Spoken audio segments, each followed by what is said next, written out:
When Stephen saw the police sketch on television, he recognized Jeffrey immediately. He argued with him about the danger he was in and walked away, deeply troubled. The day of his little daughter's birthday arrived.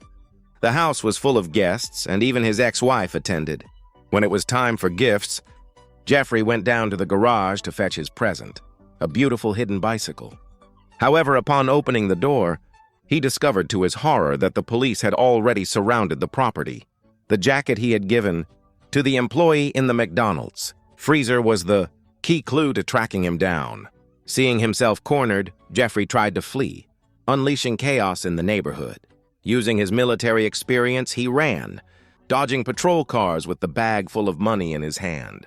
But just when he seemed to have made it, an officer appeared out of nowhere, tackled him to the ground, and he was handcuffed in front of everyone. After grueling days of interrogations, the trial arrived. Although they could only prove the robbery where he left the garment, the identical modus operandi was enough to sentence him to 45 years in prison. Shortly after, his wife called him to cut ties for good. She coldly confessed that she already had a new partner and would never allow him to speak to his beloved daughter again.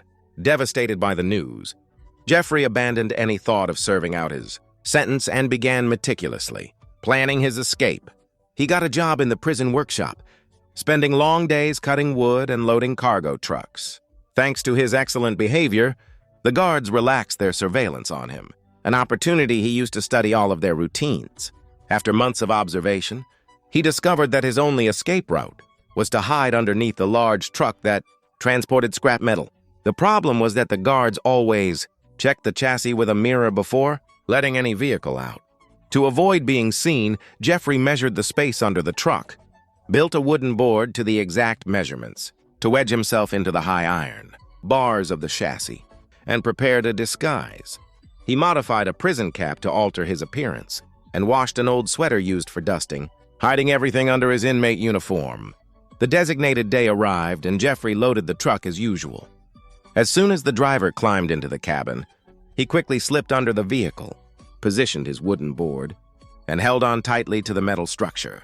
The guards passed the security mirror underneath, but due to the strategic placement of the board, they didn't notice anything strange, allowing him to successfully cross the walls. Kilometers later, when the truck stopped at a toll booth, Jeffrey seized his chance, nimbly climbed down, and ran to hide in a nearby forest. There he took off his prison uniform, put on the sweater and the cap he had prepared, and went out to the highway to hitchhike.